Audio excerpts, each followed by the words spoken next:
Good morning friends. तो चलिए शुरू करते हैं 18 जुलाई 2023 के करंट अफेयर्स को। और जो इम्पोर्टेंट क्वेश्चन होंगे उन्हें हम ट्रिक से याद करेंगे। लेकिन वीडियो शुरू करने से पहले आपका आज का जीके का क्वेश्चन है। क्वेश्चन देखिए, आज आपको बताना है कि जो यूएई है यानी कि संयुक्त अरब अमीरात, इसकी आपको करेंसी बतानी है, यानी कि इसकी मुद्रा कौन सी है। ठीक है, तो आप ऑप्शन देखिए, आंसर कीजिए। इसका आंसर मैं दूंगा कल की वीडियो में। ठीक है, तो चलिए हम बढ़ते हैं अपने पहले क्वेश्चन पे।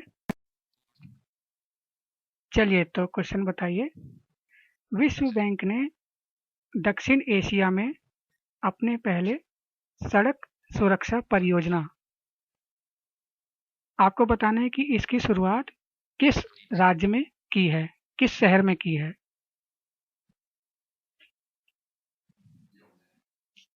आपका सही उत्तर होगा ढाका। तो अभी वर्ल्ड बैंक ने ये साउथ एशिया में अपने पहले सड़क सुरक्षा परियोजना यानी कि रोड सेफ्टी इनिशिएटिव, इसकी शुरुआत की है किस शहर में, तो बांग्लादेश के ढाका में। ठीक है, तो इसे आप याद रखिएगा। ये साउथ एशिया की पहली है, तो ये पूछा जा सकता है, बहुत इंपॉर्टेंट हो जाता है। ये पहला है ना, इसलिए ये इंपॉर्टेंट हो जाएगा। ठीक है, तो ये इंपॉर्टेंट हो जाएगा, इसे याद रखिएगा। अच्छा, मैं कई बार आपको रिवाइज करवा चुका हूँ कि अभी बांग्लादेश के प्रधानमंत्री कौन है। ठीक है, तो ये आप कमेंट में बताइएगा। हम बढ़ते हैं अपने अगले क्वेश्चन पे। चलिए तो अगला क्वेश्चन बताइए, अभी सेंट्रल बैंकिंग द्वारा गवर्नर ऑफ द ईयर 2023 का अवार्ड किसे दिया गया है।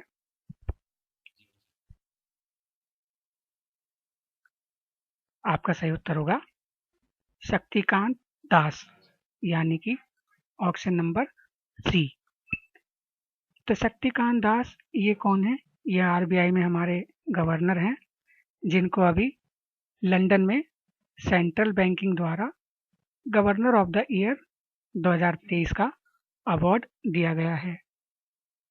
ठीक है, और ये दूसरे ऐसे भारतीय बने हैं जिनको ये अवार्ड मिला है। उससे पहले ये अवार्ड मिल चुका है किसको? रघुराम राजन को। ठीक है, तो इन्हें भी आप याद रखिएगा, इनको मिला था 2015 में, और शक्तिकांत दास को कब मिला है? 2023 में। ठीक है, तो इन्हें आप याद रखिएगा। अच्छा, आप ये अवार्ड का क्वेश्चन है, तो ये इम्पोर्टेंट हो गया और इसे तो हम ट्रिक से निपटाएंगे। ठीक है, तो चलिए देखते हैं। देखिए, सेंट्रल बैंकिंग ने अवार्ड दिया है ना, और गवर्नर ऑफ द ईयर का अवार्ड दिया है। ठीक है, तो सेंट्रल बैंकिंग, तो पूरे वर्ल्ड की सेंट्रल बैंक की बात हो रही है ना, तो वो गवर्नर किसको चुनेगी? वो उसी को गवर्नर चुनेगी जो किसी न किसी देश के सेंट्रल बैंक का गवर्नर हो, है ना, और उसके पास पावर यानी कि शक्ति भी हो। तो आप देखिए, सेंट्रल बैंकिंग ने किसको चुना है गवर्नर के रूप में? शक्तिकांत दास को। तो शक्तिकांत दास के नाम में ही शक्ति आ रहा है ना, पावर है उनके पास। और ये अभी कौन है? ये आरबीआई के गवर्नर भी हैं, यानी कि हमारे सेंट्रल बैंक के जो आरबीआई है उसका, उनके गवर्नर भी हैं। ठीक है, तो ऐसे आप याद कर लेंगे। जैसे ही आप देखेंगे कि सेंट्रल बैंकिंग ने गवर्नर का अवार्ड किसे दिया है, तो सेंट्रल बैंक की बात हो रही है, तो भारत का सेंट्रल बैंक कौन है? आरबीआई। उसके गवर्नर कौन है? शक्तिकांत दास। इनके नाम में शक्ति है, तो इन्हीं को ये अवार्ड मिला है। ठीक है, ऐसा आप एक दो बार सुनेंगे, आपको याद हो जाएगा। और मैं इसको रिवीजन वाले वीडियो में करवाऊंगा, तो आप इसको याद कर लेंगे। ठीक है, अच्छा, ये तो गवर्नर हो गए। इसके साथ 4 डिप्टी गवर्नर भी होते हैं, उनको भी हमने ट्रिक से याद किया था। कैसे किया था? देखिए, हमने एक टर्म याद की थी, एमटीएस, है ना। तो एमटीएस से देखिए कैसे नाम बनता है। एक एम से बन गया माइकल देवव्रत पात्रा। ठीक है, और एक एम से बन गया एम राजेश्वर राव। ठीक है, अब एमटीएस में जो टी है उससे बना टी रविशंकर। ठीक है, अब जो एस बच रहा है उससे बन गया स्वामीनाथन जानकी रमन। तो ऐसे आप याद कर लोगे MTS, यानी कि 2 M है। ठीक है, उसके बाद टी, उसके बाद एस, ऐसे आप याद कर लेंगे, है ना। हम बढ़ते हैं अपने अगले क्वेश्चन पे। चलिए अगला क्वेश्चन बताइए, हाल ही में किस रेलवे स्टेशन को ईट राइट स्टेशन सर्टिफिकेट से सम्मानित किया गया है? आपका सही उत्तर होगा गुवाहाटी रेलवे स्टेशन।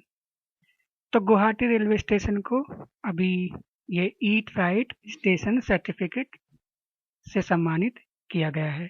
ठीक है, तो इसे आप याद रखिएगा, इसकी कोई ट्रिक नहीं है ना। अच्छा, ईट राइट सर्टिफिकेट से अगर आपसे पूछें कि पहला रेलवे स्टेशन कौन सा था जिसको ईट राइट सर्टिफिकेट दिया गया है ना, क्योंकि पहला और आखिरी पूछ सकते हैं, तो पहला होगा मुंबई सेंट्रल।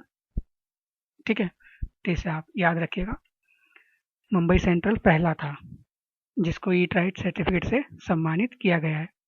तो ये बहुत इंपॉर्टेंट है। बाकी रिसेंट का तो अभी गुवाहाटी है। ठीक है, इसे याद रखिएगा। हम बढ़ते हैं अपने अगले क्वेश्चन पे। चलिए अगला क्वेश्चन बताइए, G20 शिक्षा कार्य समूह की बैठक किस शहर में आयोजित की जाएगी? आपका सही उत्तर होगा पुणे, यानी कि ऑप्शन नंबर ए। तो अभी आपको पता ही होगा कि G20 की सदस्यता किसके पास है? भारत के पास है। इसके तहत शिक्षक कार्य समूह की जो बैठक है ये कहाँ पे हो रही है? तो भारत में ही होगी। भारत में कहाँ पे? पुणे में। ठीक है, तो इसे आप याद रखिएगा। G20 की जितनी भी वेरियस मीटिंग्स हो रही है ना, वो बहुत इंपॉर्टेंट है। और ये बहुत कम चांसेस हैं कि G20 का आपसे पूछे कि G20 की सदस्यता किस देश के पास है, वो तो सबको पता ही है। ये लेकिन ये जो मीटिंग्स हो रही है ना, डिफरेंट डिफरेंट जो मीटिंग्स हो रही हैं, इनको पूछ सकता है, तो इसे आप याद रखिएगा। जैसे अभी डेवलपमेंट की मीटिंग हुई थी, वो वाराणसी में हुई थी, है ना। एक मीटिंग हुई थी जम्मू कश्मीर में भी हुई थी, तो ये सब आप याद रखिएगा। हम बढ़ते हैं अपने अगले क्वेश्चन पे। चलिए अगला क्वेश्चन बताइए, अभी हाल ही में भारत ने किस टीम को हराकर इंटर कॉन्टिनेंटल का टाइटल जीता है? आपका सही उत्तर होगा लेबनान, यानी कि ऑप्शन नंबर सी। तो अभी भारत ने उड़ीसा के कलिंगा स्टेडियम में लेबनान को हरा करके ये इंटर कॉन्टिनेंटल कप को जीता है। ठीक है, तो इसे आप याद रखिएगा। अब हम इसको ट्रिक से याद करेंगे, उससे पहले कुछ स्टैटिक जी के देख लीजिए। अगर आपसे पूछे ना कलिंगा स्टेडियम कहाँ पे है, तो ये उड़ीसा में है। ठीक है, और इसको बिरसा मुंडा स्टेडियम भी कहते हैं। मैंने 2-4 दिन पहले पूछा भी है आपसे कि बिरसा मुंडा स्टेडियम कहाँ पे है, तो ये उड़ीसा में ही है। ठीक है, इसे याद रखिएगा। अच्छा, अगर आपसे पूछें कि इंटर कॉन्टिनेंटल कप ये किस खेल से संबंधित है, यानी कि किस स्पोर्ट से रिलेटेड है, तो आपका सही उत्तर होगा फुटबॉल। ठीक है, फुटबॉल से संबंधित है, तो ये याद रखिएगा। आप इसको ऐसे भी याद कर सकते हैं कि इंटर कॉन्टिनेंटल है ना, तो इसमें कॉन्टिनेंट आ रहा है, तो इंटर कॉन्टिनेंट यानी कि एक कॉन्टिनेंट से दूसरे कॉन्टिनेंट के अंदर। तो आप कैसे जाओगे? फुट से जाओगे, है ना, फुट से, पैरों से जाओगे। तो इससे आप फुटबॉल रिलेट कर सकते हो। जैसे आपसे पूछेगा कि इंटर कॉन्टिनेंटल कप का संबंध किससे है, तो इंटर का हो गया मतलब अंदर, और कॉन्टिनेंटल का मतलब हो गया कॉन्टिनेंट। तो एक कॉन्टिनेंट से दूसरे कॉन्टिनेंट के अंदर जाना है, तो कैसे जाएंगे? फुट से जाएंगे। खेल की बात हो रही है ना, खेलने तो हम फुट से जाएंगे। ठीक है, तो फुट से फुटबॉल हो जाएगा, ऐसे याद कर लेंगे। अच्छा, अब हम याद कर लेते हैं कि किस टीम ने जीता है इस कप को। तो इसको भारत ने जीता है। अब इसको कैसे याद करेंगे, देखिए इंटर कॉन्टिनेंट यानी कि एक कॉन्टिनेंट से दूसरे कॉन्टिनेंट की बात हो रही है, और एक पूरे विश्व में एक कॉन्टिनेंट से दूसरे कॉन्टिनेंट में सबसे ज़्यादा लोग किस देश के हैं, तो वो हैं हमारे प्यारे भारत के, ठीक है। तो ऐसे आप याद कर लोगे।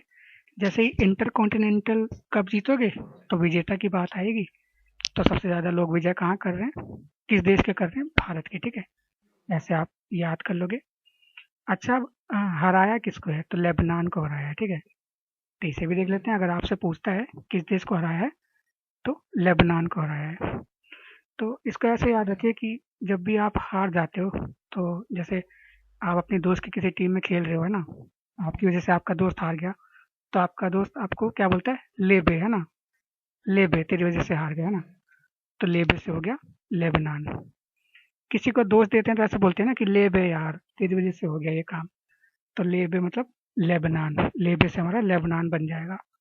तो ऐसे आप याद कर लोगे। अब लेबनान हार गया है तो वो अपने खिलाड़ियों को क्या कहेंगे कि लेबे तेरी वजह से हार गए, तो लेबे से लेबनान हो गया, ठीक है। इसे याद रखिएगा। हम बढ़ते हैं अपने अगले क्वेश्चन की ओर। तो चलिए फ्रेंड्स, आज के लिए इतना ही। अब हम अपना कल का जीके का क्वेश्चन देख लेते हैं, उसके बाद सेशन को ख़त्म करते हैं। तो क्वेश्चन देखिए, कल मैंने आपसे क्वेश्चन पूछा था कि आईसीसी यानी कि इंटरनेशनल क्रिकेट काउंसिल, इसकी स्थापना किस वर्ष में हुई है, तो आपका सही उत्तर होगा 1909 यानी कि 1909 में, यानी कि ऑप्शन नंबर ए। तो ये रहा फ्रेंड्स कल का क्विज।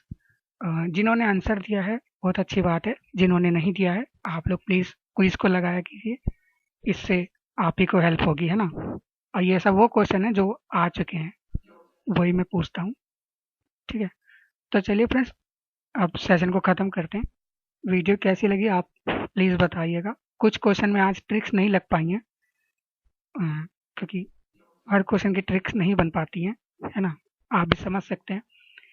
तो वीडियो को लाइक शेयर और चैनल को सब्सक्राइब कर लीजिएगा। बेल आइकन दबा लीजिएगा, क्योंकि बेल नहीं दबाएंगे तो नोटिफिकेशंस नहीं आएंगे, ठीक है।